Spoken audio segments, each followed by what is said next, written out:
Sekarang ni kita hanya masuk ke MA 5 high. Kita cuba masuk ke MA 10 high. Kita akan nampak dia lagi je lagi. MA 10 high. Warna kuning. Masa tengah turun. Tengah turun dia. Kalau line merah ni tadi, dia agak dekat juga dengan candle ni. Line kuning ni lagi jauh. Lagi jauh. Dan dia condong. Dia tidak akan naik selagi dia belum boleh cross ni. Yang inilah candle yang kita panggil dia candle arah. Ini candle yang mula-mula sekali daripada keadaan menurun ni tadi. Tak ada satu candle pun close ke atas kan. Ni candle yang mula-mula sekali close ke atas. Candle ni mana ni kita insert bagi nampak. Ini adalah candle arah. Dulu namanya candle gangster. Tapi kita dah sekolahkan dia. Dah kembali ke pangkal jalan, dia jadi candle arah. Dia gangster. Sekarang dia nama dia candle arah. Okay, inilah candle arah. Tapi sebab tak ada Bollinger Band, kita tak tahu dia arah kukuh tak kukuh. Sebab kita faham Bollinger Band tadi, mid BB tadi apa? Zone buy, zone sell kan. Kalau dia berada di dalam bawah mid BB ke low BB, dia masih berada dalam zone sell dan dia tak kukuh. Kita cuba masuk ke Bollinger Band. Apa kita nampak? Dia belum melepasi mid BB. Dia adalah candle arah, betul. Tapi candle arah yang belum begitu kukuh. Tunggu sehingga dia close di atas mid BB. Baru dia masuk dalam zone buy. Baru dia boleh kukuh. Okey. Jadi sekarang kita nampak dah ada candle arah buy. Kalau kita masukkan complete-nya mana ni? Complete-nya candle arah buy dah ada yang kukuh. Dia dah turun retest. So ada kemungkinan dia boleh naik lagi. Tapi tempat bila nak pergi nak naik, dia ada halangan-halangan dia lah. Sini ada MA5 dia punya halangan, ada top BB dia punya halangan, previous high ni pun dia punya halangan. Jadi tempat-tempat yang kita mungkin sasarkan, pertama dia akan cari sini dulu, lepas tu dia mungkin akan test sini, dan kemudian mungkin dia akan cari sini. Kalau dia close di luar, dia jadi momentum, baru dia naik. Okay, yang candle arah buy tu boleh dimatikan oleh candle arah sell. Ya. Dia kena dimatikan oleh candle arah sell baru dia mati. Kalau dia tak ada candle arah sell, maknanya selagi candle arah buy itu tidak ada candle arah sell wujud. Maknanya dia masih lagi candle arah buy lah. Arah dia masih buy. Belum ada candle arah sell. Yang ini kita tak boleh kata candle arah sell sebab dia open di bawah. Kita nak dia close di bawah. Ini candle yang open di bawah sebab gap hari tu. Dia open di bawah MA510. Dia bukan close di bawah. Yang kita nak adalah ini dia close di atas MA510 high baru betul. Yang ni dia open di bawah, bukan close di bawah. Kita nak dia macam ni, dia close di bawah. Dia close di bawah. Ni close di bawah. Yang ni open di bawah. Jadi dia bukan candle arah. Dia bukan candle arah. Okay? Jadi kita ada sasaran mungkin sampai sini, mungkin sampai sini. Mungkin sampai sini. Kalau dia buat ni close kat luar, dia jadi momentum. Ada kemungkinan dia boleh naik lah, insyaAllah. Kalau tak, mungkin minggu ni dia turun buat momentum, buat arah yang baru ke, kita tak tahu. Sebab kita nampak, dia dah mula condong, dia mula data, maknanya dalam keadaan sideways, sideways, tak ada arah lagi. Okay? Okay, yang berkaitan candle arah, candle momentum tadi ni semua faham ke? Candle arah, candle momentum. Candle arah. Candle arah je ya. Okay. Kita kecil. Okey, ni berkeadaan di mana keadaan okey, yang dikatakan candle arah. Candle arah adalah candle yang dia macam setup lah, dia setup nak menunjukkan dia nak pergi mana. Dia nak pergi ke arah buy ke dia nak pergi ke arah sell.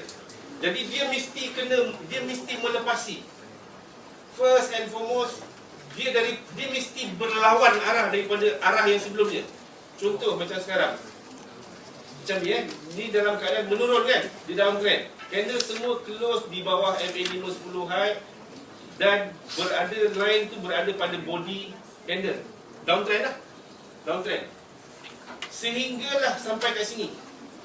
Sekarang candle sudah berjaya terus ke atas. Ni candle ni. Daripada atas ni tadi, Ini mula-mula close kat bawah MA510 tu, kecil sangat tu.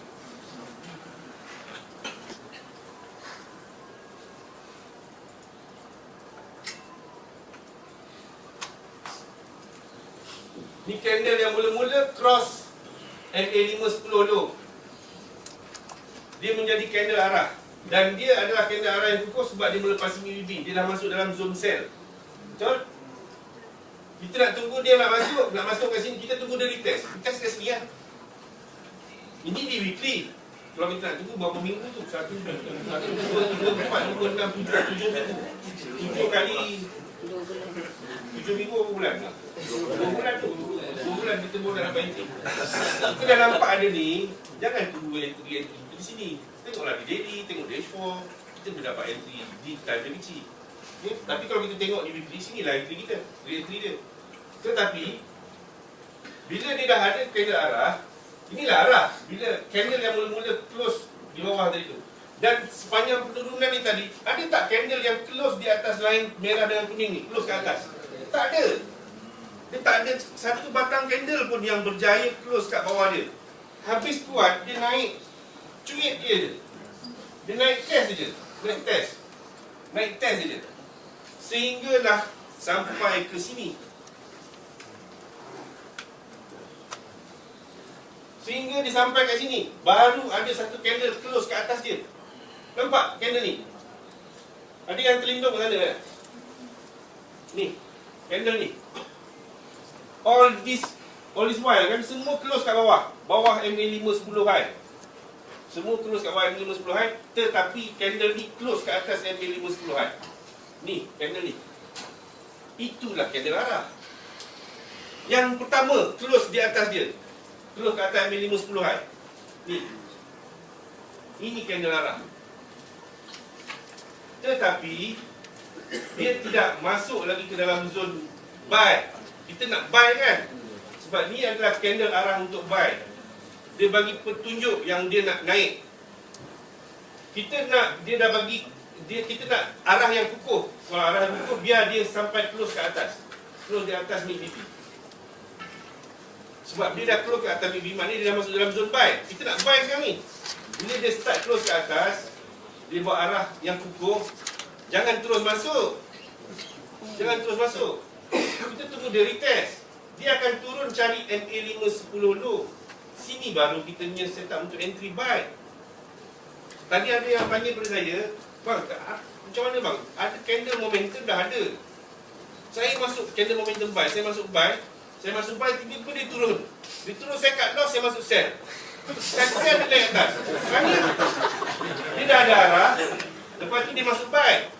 Dia turun. Ini kalau di weekly lah, weekly ni beratus ni. Ini ceritakan dalam hourly. Dia turun mungkin 40 pip, 50 pip nak mencari MA510 tu. Bila dia sampai ke sini dah floating 40 pip, 50 pip, dah goyang. Sebab sini masuk tak jaga MM lah. Main masuk je kan, tak jaga dia punya MM. Jadi bila dah turun sampai 30-40 pip, goyang lah. Goyang cut loss. Masuk sell lah. Bila tak lepas dia naik. Jadi bila ada candle arah ataupun momentum, sabar, tunggu dia retest. Kalau dia momentum untuk naik, tunggu dia retest yang bawah MA510 dulu. Kalau dia ada arah buy, tunggu dia retest kat MA510 dulu. Kalau dia retest tak lepas, tak break, macam ni lah dia tak break. Dia hanya test jucuk jarum je, close kat atas. Ni namanya tak break.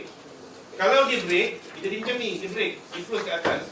Kalau dia break dan close kat bawah, maknanya tak jadi candle arah ni. Candle arah ni dah tak milik sebab dia dah buat arah yang baru. Jadi tak boleh masuk buy. Faham? Faham kan? Jadi bila ada candle arah, sebaiknya ini arah yang kukuh, ini arah yang valid. Bukan kukuh, arah yang valid. Ini valid sebab ciri-ciri dia, nanti Abang akan cerita. Ciri-ciri dia kena melepasi MA510. Jadi dia ciri-ciri dia valid. Tapi tak kukuh sebab dia tak melepasi MACD. Bila dia melepasi MACD baru kukuh. Tapi dengan syarat dia mesti melepasi MACD dan MA5 juga, MA5, MA10. Walau dia hanya melepasi MACD tapi tak lepas MA5-10, tak valid. Dia mesti syarat dia mesti lepas MA5 dan MA10. Untuk candle arah dia mesti lepas MA5 dan MA10. Yang bertentangan lah. dia mesti melepasi MA5 dan MA10. Kalau dia melepasi MA5 dan MA10, tak melepasi NIBB, masih lagi kena arah. Tapi kalau dia melepasi NIBB, tidak, ni melepasi NIBB lah. Kena semua melepasi NIBB, tapi tak lepas MA5 sebelum. Ini bukan arah. Tender yang ni bukan arah. Walaupun dia melepasi NIBB, atas NIBB kan, dia bukan kena arah. Yang arahnya adalah ini. Ini ada arah. Kita bila berlaku kena arah ni tadi, tunggu dia retest. Tunggu dia retest. Dan retest ni tadi, tunggu dia close. Close betul-betul. Tak memecahkan line ni tadi. Maknanya dia tak close kat bawah. Dia tak berjaya close kat bawah ni. Itu yang nama dia tak boleh break. Kalau dia break, maknanya dia close kat bawah. Kalau dia close kat bawah, dia jadi apa? Dia jadi arah yang baru. So arah yang ni dah terbatal. So bila dia jadi arah yang ni, kita nak tunggu dia retest balik sini pula. Itu yang saya pernah hantar tu, dia bala pantun. Ni dah ada keluar pantun, dia balas. Kalau ni balas, dia jadi arah yang baru. Dia naik atas balik.